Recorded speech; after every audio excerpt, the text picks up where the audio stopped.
Chat, real quick, message before we start the video. Chat. This was recorded after the makings of the middle part. Okay? Yeah, we read the beginning. I realized about a page and a half, or well, 2 pages in, 3, that we should be recording this. And then Zan wanted to start over at the beginning and make sure we had the whole thing recorded. So, without further ado, Euthyphro says... This definitely won't happen again. Foreshadowing. Pum pum pum. What's new, Socrates, to make you leave your usual haunts and delights? I see him and spend your time here by the King Archon's court. Surely you are not prosecuting anyone before the King Archon as I am. The Athenians do not call this a prosecution, but an indictment, Euthyphro. What is this you say? Someone must have indicted you, for you are not going to tell me that you have indicted someone else. No, indeed. But someone else has indicted you? Quite so. Who is he? I do not really know him myself, Euthyphro. He is apparently young and unknown. They call him Miletus, I believe. He belongs to the Pythian deme. If you know anyone from that deme, call Miletus, with long hair, not much of a beard, and a rather aquiline nose. I don't know him, Socrates. What charge does he bring against you? What charge? A not ignoble one, I think, for it is no small thing for a young man to have such knowledge of such an important subject. He says he knows how our young men are corrupted, and who corrupts them. He is likely to be wise, and when he sees my ignorance corrupting his contemporaries, he proceeds to accuse me to the city as to their mother.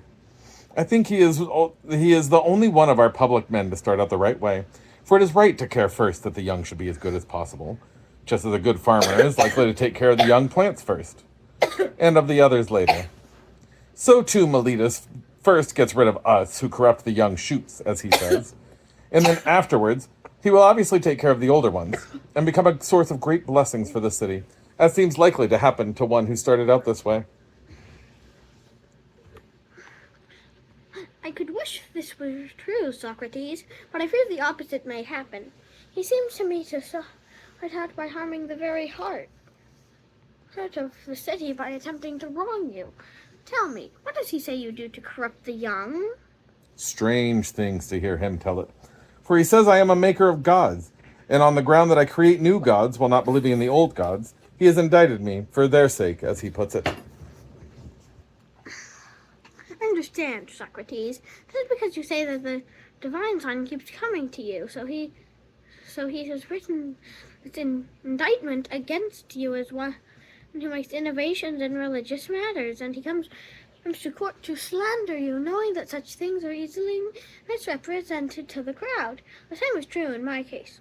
Whenever I speak of divine matters in the assembly and foretell the future, they laugh me down as if I were crazy. And yet, I have foretold nothing that did not happen. Nevertheless, the envy of all who They envy all of us who do this. They envy all of us who do this. One need not worry about them, but meet them head on. My dear Euthyphro, to be laughed at does not matter, perhaps, for the Athenians do not mind anyone they think clever, as long as he does not teach his own wisdom. But if they think that he makes others to be like himself, they get angry, whether through envy, as you say, or for some other reason. I have certainly no desire to test their feelings towards me in this matter. Perhaps you seem to make yourself but rarely available, and not be willing to teach your own wisdom. But I'm afraid that my liking for people makes them think that I pour out to anybody anything I have to say, not only without charging a fee, but even glad to reward anyone who is willing to listen. If then they were intending to laugh at me, as you say they laugh at you, there would be nothing unpleasant in their spending time in court laughing and jesting. But if they're going to be serious, the outcome is not clear, except to you prophets. Real quick, Euthyphro has some really short lines. That is a cool bit, isn't it? That's why you're him. Perhaps it will come to nothing, Socrates, and you will fight your case as you think best, as I will mine. As I think I will mine. What is your case, Euthyphro? Are you the defendant or the prosecutor? The prosecutor? Whom do you prosecute? One whom I am thought crazy to prosecute. Are you pursuing someone who will easily escape you? from it. He is quite old. Who is it? My father. My dear sir, your own father? Certainly. What is the charge? What is the case about? Murder, Socrates. Good heavens. Certainly, Euthyphro, most men would not know how they could do this and be right. It is not part of anyone to do this, but of one who is far advanced in wisdom. Oh, yes, chat. Also, if you're wondering why it cuts at like this point here in the book, then go back to the beginning of the video. We're a full page away from the cut, buddy. We'll talk about it when we get there. But this is your longest part, I think. Okay. It is ridiculous, Socrates, for you to think that it makes any difference whether the victim is a stranger or a relative. One should only watch the killer acted justly or not. If he acted justly, let him go. But if not, one should prosecute. If that is to say, the killer shares your hearth and table, the pollution is the same if you knowingly keep company with such a man and do not cleanse yourself and him by bringing him to justice. The victim was a dependent of mine, and when we were farming in Naxos, he was a servant of ours. He killed one of our household slaves in drunken anger.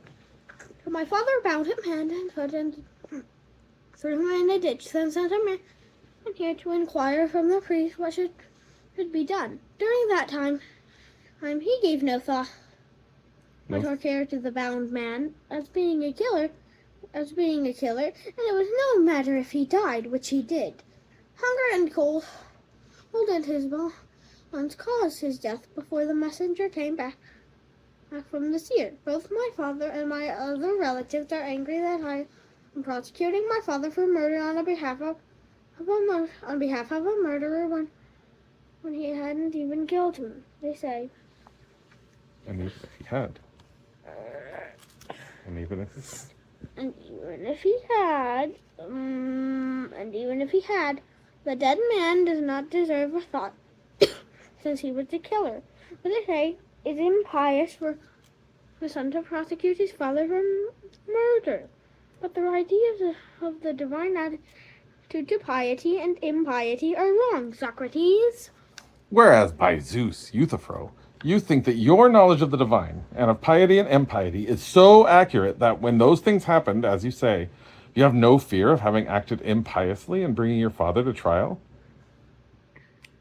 I should be of no use, Socrates, and Euthyphro would not be superior to the majority of men. If I did not have accurate knowledge of all such things. Hey, what do you mean? Nothing. What are you doing? What are you doing? What were you doing? You painted your nose? I painted. It is indeed most important, my admirable Euthyphro, that I should become your pupil. And as regards his indictment, challenge Miletus about these very things and say to him that in the past too I considered knowledge about the divine to be most important, and that now that he says I am guilty of improvising and innovating about the gods, I have become your pupil. I would say to him, if, Miletus, you agree that Euthyphro is wise in these matters, consider me too to have the right beliefs, and do not bring me to trial. If you do not think so, then prosecute that teacher of mine, not me, for corrupting the older men, me and his own father, by teaching me and by exhorting and punishing him. If he is not convinced and does not discharge me or indict you instead of me, I shall repeat the same challenge in court. Yes, by Socrates, and if he should try to indict me, I think I would find his weak spot, and the talk in court would be about him rather than about me. It is because I realize this that I am eager to become your pupil, my dear friend. I know that other people, as well as this Miletus, do not even seem to notice you, whereas he sees me so sharply and clearly that he indicts me for ungodliness. So tell me now, by Zeus, what you just now maintained you clearly knew. What kind of thing do you say that godliness and ungodliness are, both as regards murder and other things, Or is the pious not the same and alike in every action, and the impious the opposite of all that is pious and like itself? And everything that is to be impious presents us with one form or appearance insofar as it is impious. Well, certainly, Socrates. Tell me then, what is the pious and what the impious, do you say? I say that the pious is to do what I am doing now, to prosecute the wrongdoer, be it about murder or a temple, or robbery or anything else, whether the wrongdoer is your father or your mother or anyone else. Not to prosecute is impious. And observe, Socrates, that I can cite powerful evidence that the law is out. I already said to others that such actions are right, not to favor the ungodly, whoever they are. These people themselves believe that Zeus is the best and most just of the gods, yet they agree that he bound his father because he unjustly swallowed his sons. Sauce! And that he in turn castrated his father for similar reasons. Yeah, that word is castrated, actually. Castrated? That means cutting off his balls. Castrated his father for similar reasons. But they are angry with me because I am prosecuting my father for his wrongdoing. They contradict themselves in what they say about the gods and about me. Indeed, Euthyphro. This is the reason why I am a defendant in the case, because I find it hard to accept things like that being said without the gods, or said about the gods, and it is likely to be the reason why I shall be told I do wrong. Now, however, if you, who have full knowledge of such things, share their opinions, then we must agree with them too, it would seem. For what are we to say, we who agree that we ourselves have no knowledge of them? Tell me, by the god of friendship, do you really believe these things are true? Yes, Socrates. And so are even more surprising things that are true. Nope. Oh yeah. Of which the majority has no knowledge. Yep. I accidentally read the wrong line. Why No did I problem. say the long line? Yep, that's majority, by the way. Wrong line. Majority is a very good majority. It's just a little bit of accent. Majority. And do you believe that there really is war among the gods, and terrible enmities and battles, and other such things as are told by the poets, and other sacred stories such as are embroidered by good writers, and by representations of which the robe of the goddess is adorned when it is carried up to the Acropolis? Are we to say these things are true, Euthyphro?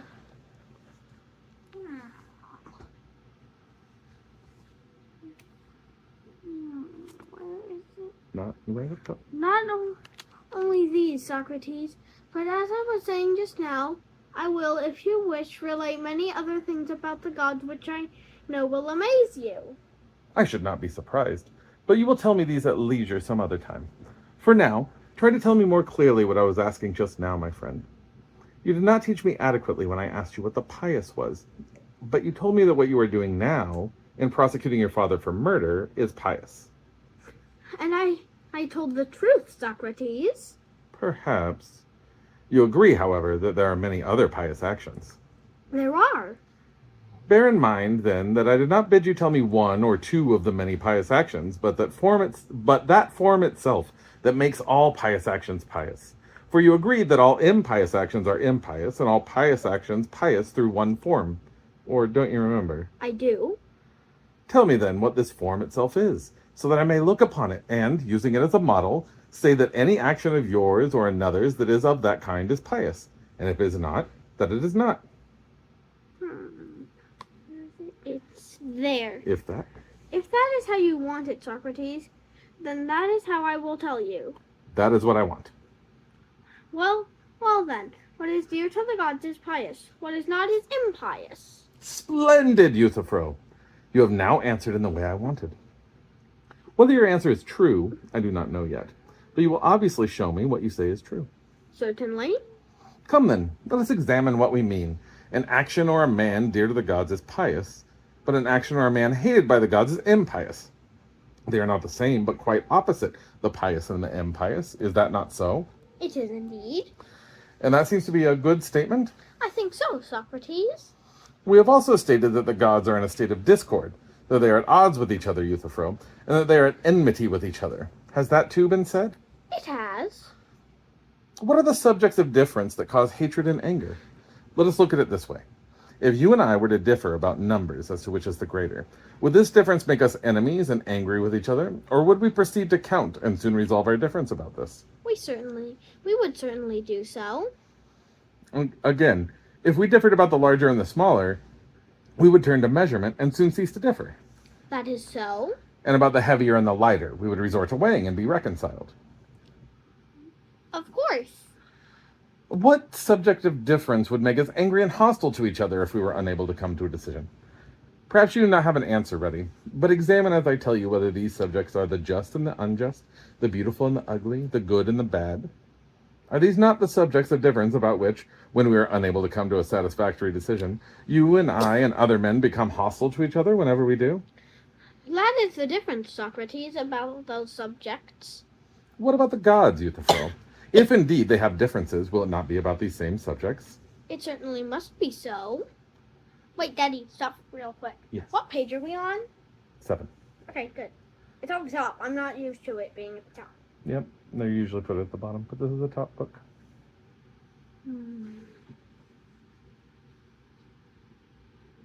That Yes, is the difference, Socrates. it certainly must be so. That's right. What about the gods, Euthyphro? If indeed they have differences, will it not be about these same subjects? It certainly must be so. Then, according to your argument, my good Euthyphro, different gods consider different things to be just, beautiful, ugly, good, and bad, for they would not be at odds with one another unless they differed about those subjects, would they? You are right. And they like what each of them considers beautiful, good, and just, and hate the opposites of these? Certainly. But you say that the same things are considered just by some gods and unjust by others, and as they dispute about these things, they are at odds and at war with one another. Is that not so? It is. The same things, then, are loved by the gods and hated by the gods, and would be both God-loved and God-hated. Where am I? It seems likely. And the same things would be both pious and impious, according to this argument? I'm afraid so. So you did not answer my question, you surprising man. I did not ask you what same thing is both pious and impious, and it appears that what is loved by the gods is also hated by them. So it is in no way surprising if your present action, namely, punishing your father, may be pleasing to Zeus, but displeasing to Cronus and Uranus, pleasing to Hephaestus, but displeasing to Hera, and so with any other gods who differ from each other on this subject. No, not my anus.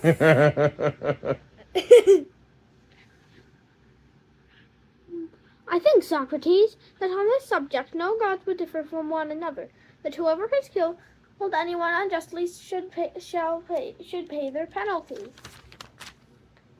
Well, now, Euthyphro, have you ever heard any man maintaining that one who has killed or done anything else unjustly should not pay the penalty? They never caused a dispute on this subject, both elsewhere and in the court. For when they have committed many wrongs, they do and say to avoid the penalty. They do and say anything to avoid the penalty.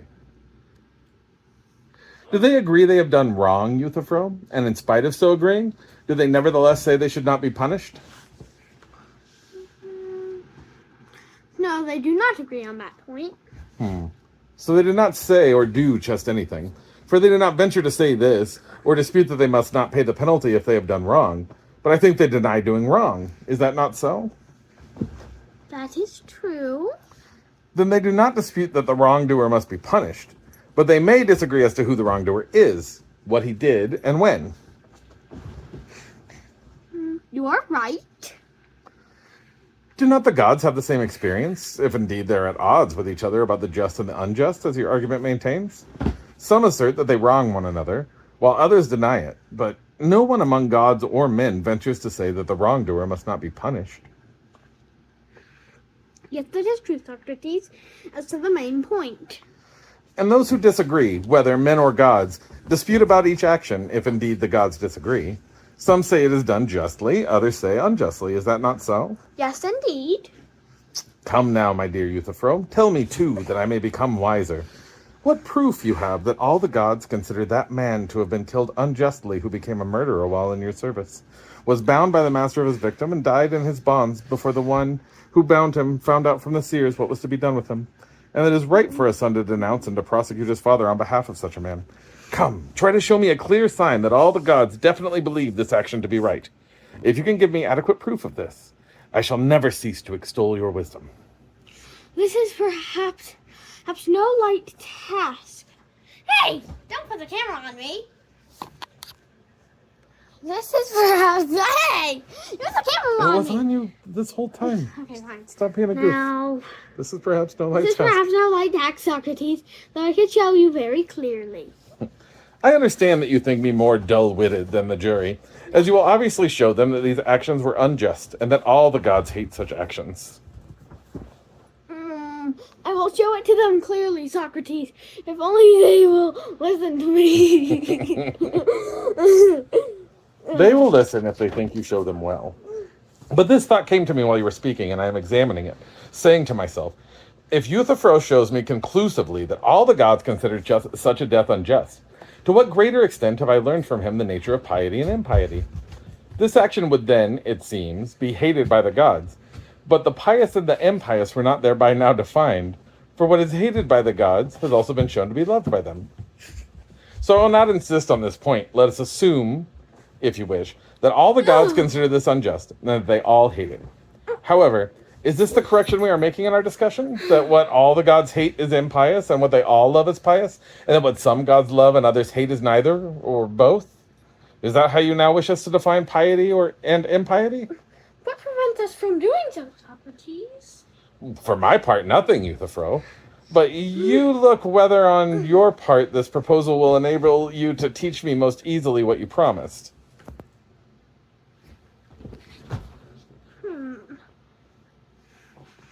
I would certainly say that the pious is what all the gods love, and the opposite, what the gods all hate, is the impious.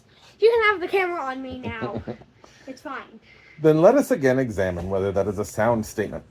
Or do we let it pass? And if one of us or someone else merely says that something is so, do we accept that it is so? Or should we examine what the speaker means? We must examine it, but I certainly think that this is now a fine statement. We shall soon know better whether it is. Consider this. Is the pious being loved by the gods because it is pious? Or is it pious because it is being loved by the gods? I'm here. I don't know what you mean, Socrates. I shall try to explain more clearly. We speak of something carried and something carrying, of something led and something leading, of something seen and something seeing, and you understand that these are all different from one another and how they differ? I think I do. So there is also something loved and a different thing, something loving. Of course. Tell me then, whether the thing carried is a carried thing because it is being carried, or for some other reason.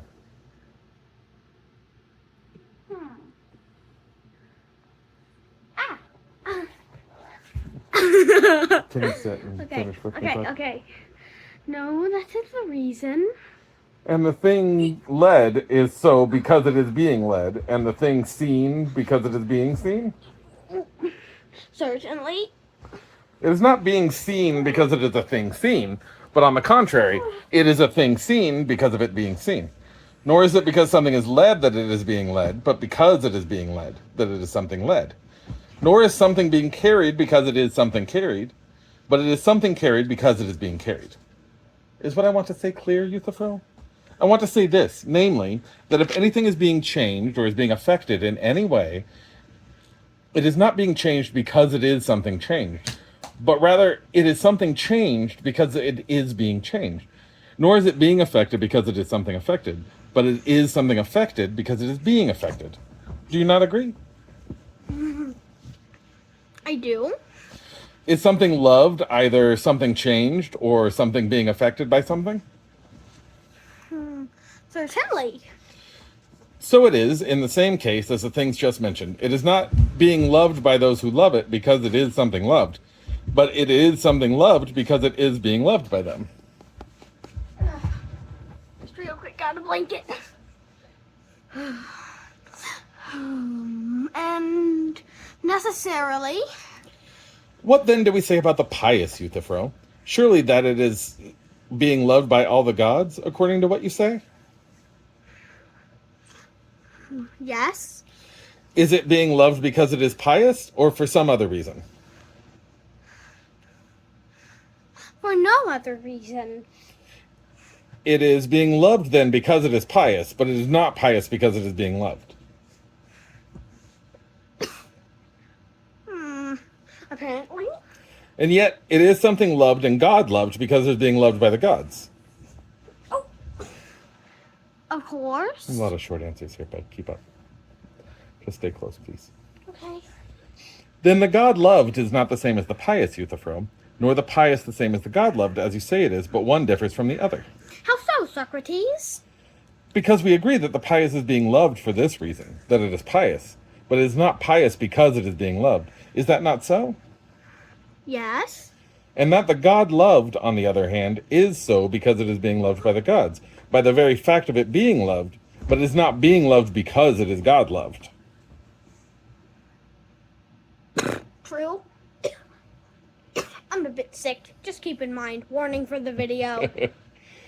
But if the God loved and the pious were the same, my dear Euthyphro, then if the pious was being loved because it was pious, the God loved would also be being loved because it was God loved.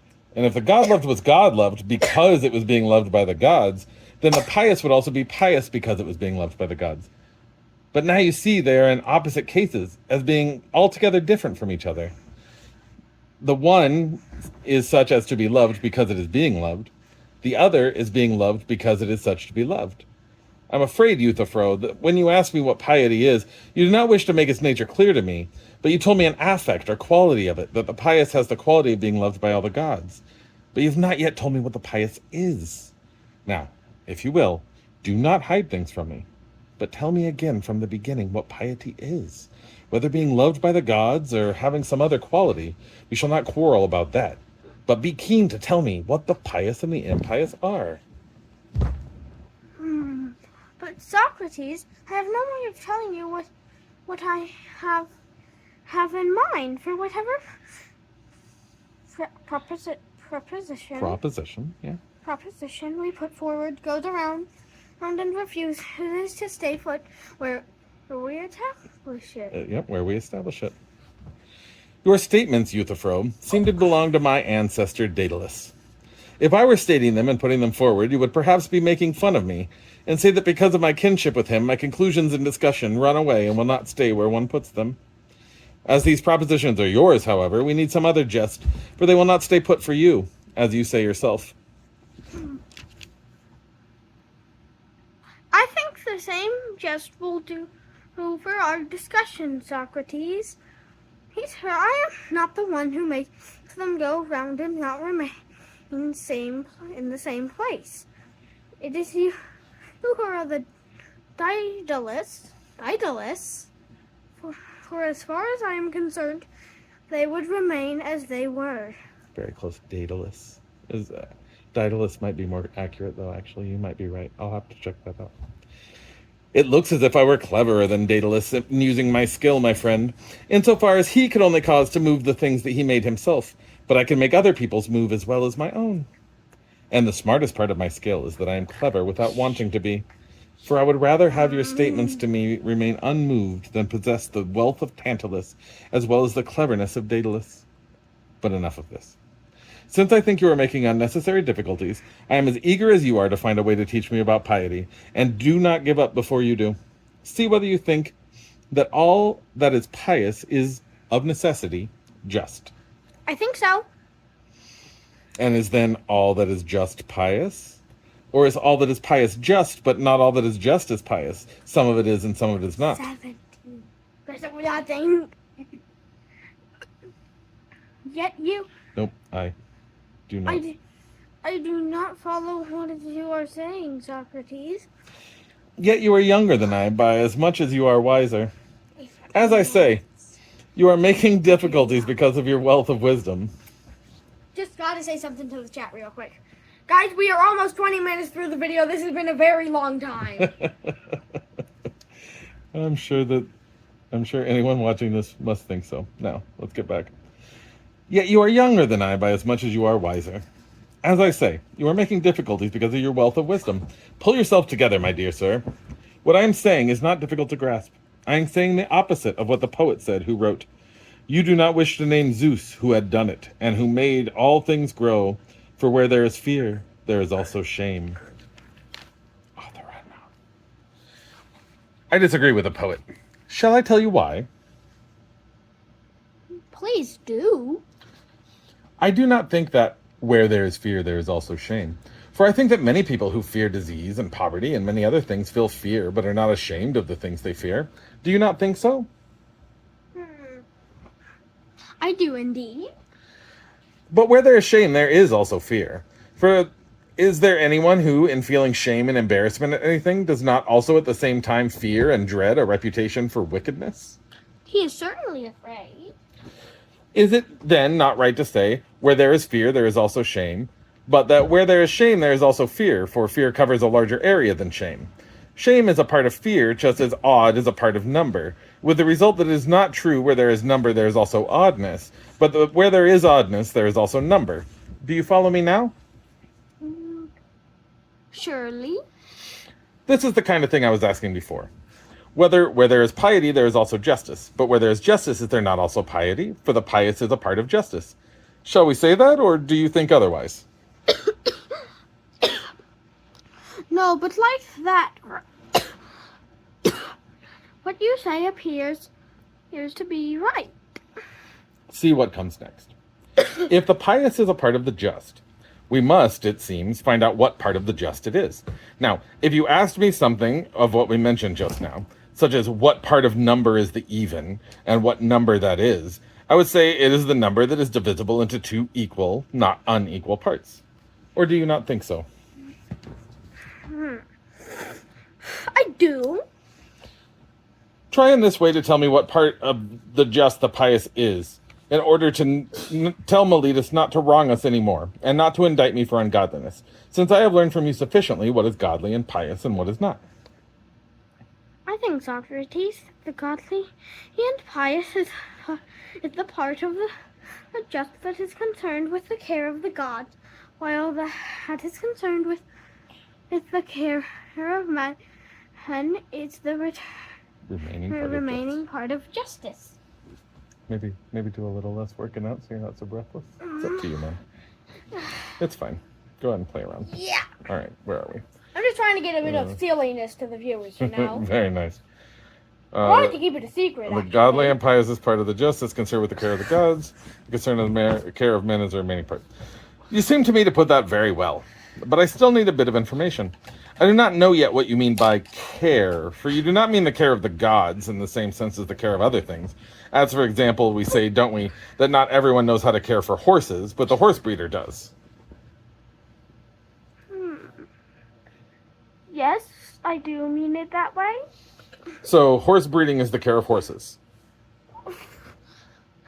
So, yes. Nor does everyone know how to care for dogs, but the hunter does. That is so.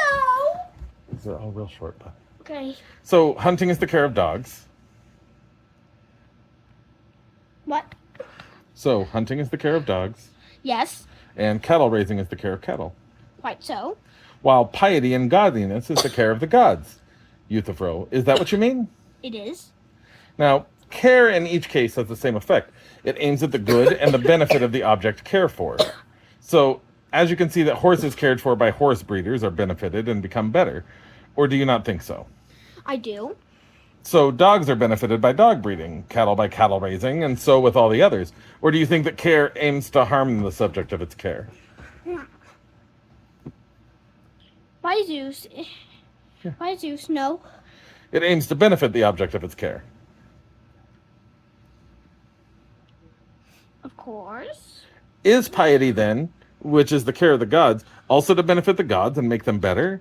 Would you agree that when you do something pious, you make some one of the gods better? Quite. By Zeus, no. Nor do I think that this is what you mean. Far from it. But this is why I asked you what you meant by care of the gods, because I did not believe you meant this kind of care. Quite right, Socrates. That is not the kind of care I mean. Very well, but what kind of care of the gods would piety be? The kind of care, Socrates, that slaves take of their masters. I understand. Is it likely to be... It is likely to be a kind of service of the gods? Quite so. Could you tell me... Real quick, I have to go pee. Very good. Hey, I have to say something to the chat real quick. Chat, we're really close to the end. I know you can probably already see that, but I informed you anyway, just in case you hadn't checked. This isn't streaming anywhere or anything, right? I'm just recording this. Yeah, I know, but... You're still talking to the chat? Yeah, Okay. I know. Sub the chat. I understand. It is likely to be a kind of service of the gods. Quite so. Could you tell me to the achievement of what goal service to doctors tends? Is it not, do you think, to achieving health? I think so. What about service to shipbuilders? To what achievement is it directed? Maybe, Socrates, to the buildings of a ship. And service to house builders to the building of a house? Yeah. Yes. Tell me then, my good sir, to the achievement of what aim does service to the gods tend? You obviously know, since you say that you of all men have the best knowledge of the divine. And I am totally telling the truth, Socrates. Tell me then, by Zeus, what is that excellent aim that the gods achieve by using us as their servants? Many fine things, Socrates. So do generals, my friend. Nevertheless... Okay, yeah, that is right. So do generals, my friend. Nevertheless, you could easily tell me their main concern, which is to achieve victory in war, is it not?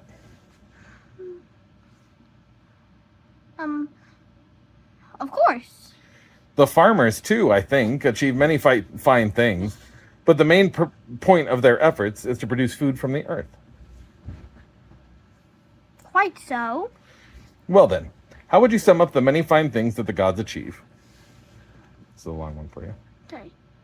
I told you a short while ago, Socrates, that it is a considerable task to acquire any precise knowledge of these things, but to put it simply, I say that if a man knows how to say and do what is pleasing of the gods, well, that prayer and sacrifice, those are pious actions, and such as preserve both private houses and public affairs of state. The opposite of these pleasing actions are impious and overturn and destroy everything. You could tell me in far fewer words. You could tell me in far fewer words, if you were willing, the sum of what I asked Euthyphro. But you were not keen to teach me. That is clear. You were on the point of doing so, but you turned away. If you had given that answer, I should now have acquired from you sufficient knowledge of the nature of piety. As it is, the lover of inquiry must follow his beloved wherever it may lead him. Once more, then, what do you say that piety and the pious are? Are they a knowledge of how to sacrifice and pray? The Lord. To sacrifice is to make a gift to the gods, whereas to pray is to beg from the gods? Definitely Socrates. Okay, definitely Socrates. It would follow from this statement that piety would be a knowledge of how to give to and beg from the gods. That is... You understood what I said very well, Socrates. That is because I am so desirous of your wisdom, and I concentrate my mind on it, so that no word of yours may fall to the ground. But tell me, what is this service to the gods? You say it is to beg from them and to give to them? I do. And to beg correctly would be to ask from them things that we need? What else? And to give correctly is to give them what they need from us. For it would not be skillful to bring gifts to anyone that are in no way needed. True, Socrates. Piety would then be a sort of trading skill between gods and men? Trading, yes, if you prefer to call it that. I prefer nothing unless it is true. Poor bunny. have a water? little water. Good idea. I prefer nothing, unless it is true. But tell me, what benefit do the gods derive from the gifts they receive from us? I ran out of water. This is a little behind the scenes for you, chat. Okay? And I really cut a bunch of this out. Oh, that's fine. Is that enough to settle you down? All right. I'm going to try this line one more time. I've started it 4 times. Here we go. I prefer nothing unless it is true. But tell me, what benefit do the gods derive from the gifts they receive from us? What they give us is obvious to all, for there is for us no good that we do not receive from them. But how are they benefited by what they receive from us? Or do we have such an advantage over them in the trade that we receive all our blessings from them and they receive nothing from us? Do you suppose, Socrates, that the gods are benefited by what they receive from us? What could those gifts from us to the gods be, Euthyphro? What else do you think than honor, reverence? Perfect. Reverence. And what I mentioned just now, to please them? The pious is then, Euthyphro, Okay. pleasing to the gods. We're definitely making it to half an hour here. Watch. Yep. Here it 5, comes. 4, 3, 2, 1. Happy half an hour! No. All right, where are we? The pious is then, Euthyphro, pleasing to the gods, but not beneficial or dear to them? I think it is of all things most dear to them. So the pious is once again what is dear to the gods. When you say this... Nope.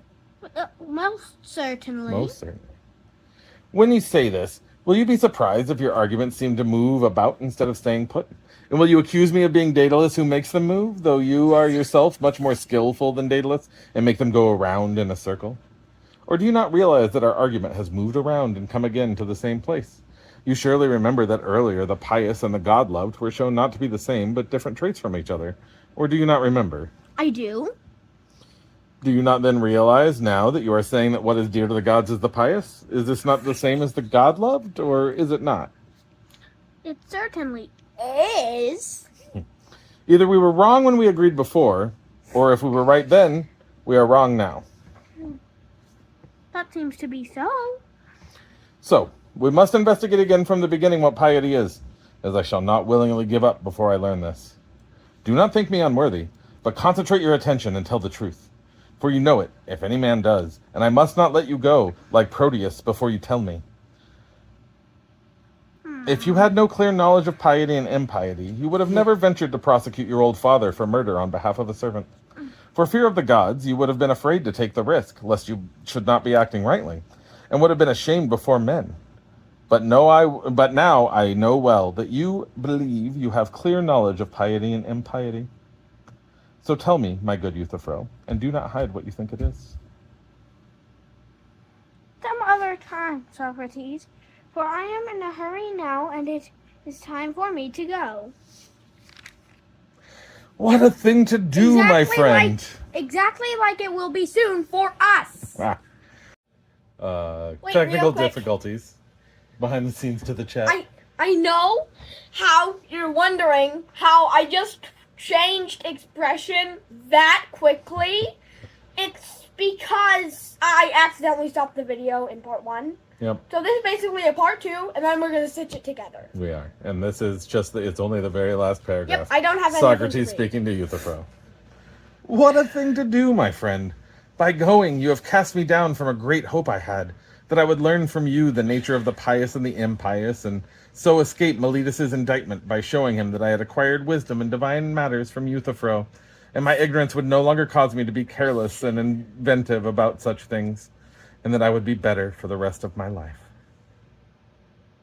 Bye-bye! Isn't that Socrates guy really an annoying prick? See you in the next chapter. What's the it next called? chapter is called Apology.